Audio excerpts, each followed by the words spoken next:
बिस्मिल्लाहिर्रहमानिर्रहीम। अस्सलाम वालेकुम डियर स्टूडेंट्स। HSSC 2 के स्टूडेंट्स के लिए PPA के एग्ज़ाम्स के लिए ये वीडियोस हैं, जिनमें से पार्ट 1 की वीडियोस हम पहले कर चुके हैं। पार्ट 2 के भी एक एक्सपेरिमेंट की वीडियो मैं इससे पहले बना चुका हूँ। अब ये पार्ट 2 के एक्सपेरिमेंट नंबर 2 की वीडियो है। तो जैसे मैंने पहले बताया था कि पार्ट 2 में से एक या दो एक्सपेरिमेंट्स में से क्वेश्चंस आएंगे, शॉर्ट क्वेश्चंस ही आएंगे। पार्ट 1 में 9 मार्क्स का कंप्लीट पेपर क्वेश्चन आएगा एक एक एक्सपेरिमेंट में से। पार्ट 2 में से मोस्ट प्रॉब्ली एक या दो एक्सपेरिमेंट्स में से क्वेश्चन आएंगे। तो पार्ट 2 का ये इंपॉर्टेंट प्रैक्टिकल है। Investigate the relationship between current passing through a tungsten filament lamp and the potential applied across it. तो टंगस्टन फिलामेंट लैंप वो बल्ब होता है जिसमें tungsten as a filament use होता है, और उसमें से जब करंट पास होता है तो वो लाइट और हीट इमिट करता है।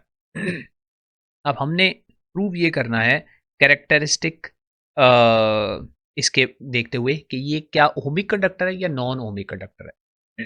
तो ohmic conductors are the ones which obey Ohm's law. Ohm's law इसके करंट डायरेक्टली प्रोपोर्शनल होता है potential difference applied across the conductor की। तो टंगस्टन फिलामेंट लैंप भी एक कंडक्टर है, and student wants to know whether it is an ohmic conductor और a non ohmic conductor. So the student has a tungsten filament lamp, a DC power source, a variable resistor, ammeter and voltmeter. तो circuit diagram इसकी क्या होगी? Again circuit diagram में mostly experiments में question यही add कर रहा हूँ कि सर्किट डायग्राम आप खुद बनाएं। तो खुद बनाना ही सर्किट डायग्राम आपने सीखनी है।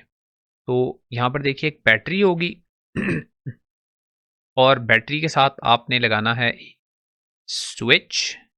यहाँ पे मेंशन नहीं है लेकिन स्विच ज़रूर लगाइएगा अपरेटस के अंदर। उसके बाद वेरिएबल रेजिस्टर।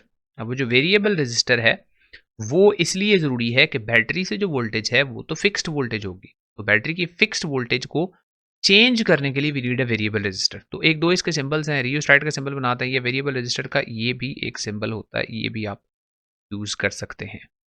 उसके बाद नेक्स्ट इसके साथ हमने सीरीज़ में ही एमीटर लगाना है, और फिर हमने एक बल्ब फिलामेंट लैंप लगाना है। यहाँ पर ही लगा लेते चले। तो ये एक फिलामेंट लैंप लगा दिया और यहाँ से वापस बैटरी के साथ कनेक्ट कर दिया इसको। और फिर इस बल्ब के साथ हमने पैरेलल में एक वोल्ट मीटर लगाना है। तो यहाँ से आपने एक वोल्ट मीटर, दो वायर्स लेके तो यहाँ पे वोल्ट मीटर कनेक्ट कर देना है। ये इसकी सर्किट डायग्राम होगी जी। अब आप जो वेरिएबल रेजिस्टर है उसकी रेजिस्टेंस को वेरी करेंगे, तो पोटेंशियल डिफरेंस वेरी होगा अक्रॉस द फिलामेंट लैंप। तो पोटेंशियल डिफरेंस हमें वोल्ट मीटर बताएगा और एमीटर हमें करंट की वैल्यूज बता देगा।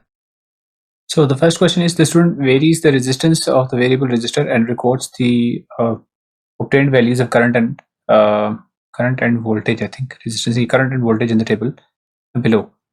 Complete the table by adding the units. तो करंट का यूनिट होता है जी एम्पेयर्स, ए लिख देंगे, और वोल्टेज का वोल्ट्स होता है, वी लिख देंगे। उसके बाद अपने ग्राफ ड्रॉ करना है वी और आई के दरमियान। तो वोल्टेज की वैल्यू 0 से 15 तक है। सबसे पहले तो आपने एक्सिस को चूज करना है। तो वोल्टेज चूंकि इंडिपेंडेंट है तो वोल्टेज को आपने एक्स एक्सिस के ऊपर रखना है, और करंट चूंकि डिपेंडेंट है तो इसलिए करंट को आपने वाई एक्सिस पे रखना है। तो वोल्टेज की वैल्यूज हैं 0 से लेकर 15 तक। तो आई थिंक ईजी है कि आप एक बॉक्स को 1 वोल्ट लिख दें। तो 15 बॉक्सेस हैं तो 15 पूरा हो जाएगा। यहाँ पे 1 2 3 यहाँ पे आ जाएगा, 4 5 6 यहाँ पे आ जाएगा, 7 8 9 यहाँ पे आ जाएगा, 10 11 12 13 14 एंड 15 यहाँ पे आ जाएगा। उसके बाद करंट की वैल्यूज़ हैं वो पॉइंट्स में है। उनके मुताबिक आप वाई एक्सिस का स्केल ले सकते हैं। 0 से लेकर 0.7 तक है। तो दो बॉक्सेस को आप 0.1 कह सकते हैं, ये एक बॉक्स को 0.1 कह सकते हैं। सो आई थिंक ये 0.1 हो जाएगा, ये 0.2 0.3, this one is 0.4 0.5 0.6 and this one is 0.7 हो जाएगा। तो 0.23 0.42, चले मैं इधर लिख लेता हूँ 0.23 0.42, देन यू हैव 0.53 0.65 एंड 0.71 की वैल्यूज हैं, और इनको प्लॉट करना है अगेंस्ट। अच्छा, पहली वैल्यू है 0 0, जिसका मतलब ओरिजिन से ग्राफ स्टार्ट होगा। 3 वोल्ट्स पे 0.23 है, ये है 3 वोल्ट्स, इस पे 0.23 है, ऑलमोस्ट यहीं पर ही होगा। उसके बाद दूसरी वैल्यू है जी 0.42, तो 6 वोल्ट्स पे 0.42 है, 0.4 यहाँ पे है, 0.42 थोड़ा सा इससे ऊपर हो जाएगा। नेक्स्ट है जी 0.53 0.65, तो 9 पे 0.53 0.65 और उसके बाद 0.71, ये यहाँ पर आ जाएगी। तो अगर मैं इनको ज्वाइन करूँ तो ये स्ट्रेट लाइन के बजाय ये आप देखेंगे कि इट इज़ अ कर्व। एक ऐसी, सॉरी थोड़ा सा इसको बेहतर कर देते हैं, मैक्सिमम नंबर ऑफ पॉइंट्स में से एक कर्व जो है वो पास हो जाए। अच्छा जी तो चूंकि ये नॉन ओहमिक कंडक्टर है तो इसलिए ये कर्व है, ऐसी बाकी क्वेश्चन में यही होगा। First state Ohm's law, what are the conditions necessary for Ohm's law to be applicable. तो ओम्स लॉ क्या है? The current passing through a conductor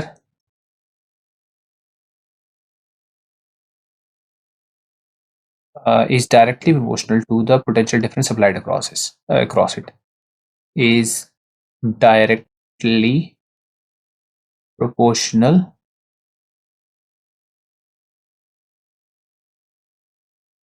to the voltage या potential difference across it. और conditions क्या हैं? Conditions ये हैं कि temperature remains constant, temperature remains constant, ये है एक कंडीशन। और दूसरी कंडीशन है कि physical state of the conductor does not change, physical state of the conductor does not change. ये दो कंडीशंस का फुलफिल होना जरूरी है ओम्स लॉ के लिए, ठीक है जी।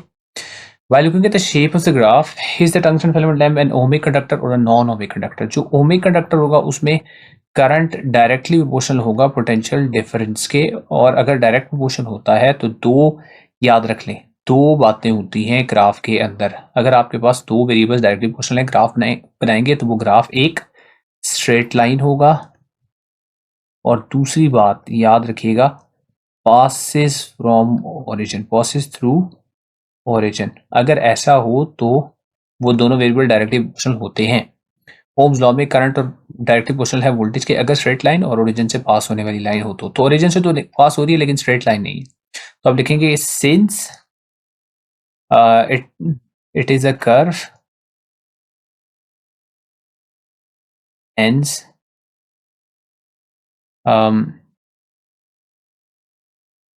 the resistance does not remain constant.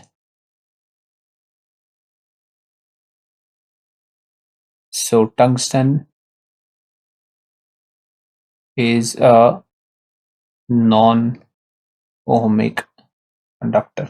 और रीजन भी अगर कोई पूछ ले तो रीजन ये है कि टेम्परेचर कांस्टेंट नहीं रहता। टंगस्टन फिलामेंट में से जब करंट पास होता है तो हीट अप हो जाता है, वो हीट अप होने की वजह से रेजिस्टेंस जो है वो इंक्रीज कर जाती है। देखिए यहाँ पे ग्राफ भी कर्व कर रहा है टुवर्ड्स द वोल्टेज एक्सिस, इसका मतलब है हायर वोल्टेज पे जाके करंट जो है वो कम हो रहा है, तो करंट कम होने का मतलब रेजिस्टेंस ज़्यादा हो रही है। इसके अलावा अगर कोई ग्राफ जो है वो दूसरी तरफ मूव करे तो इसका मतलब रेजिस्टेंस कम हो रही होती है, जैसा कि डायोड के अंदर होता है। तो ये कुछ क्वेश्चंस थे इस एक्सपेरिमेंट से रिलेटेड। जो मॉडल पेपर है फेडरल बोर्ड ने जो दिया है उसमें भी क्वेश्चंस इसी प्रैक्टिस से रिलेटेड है।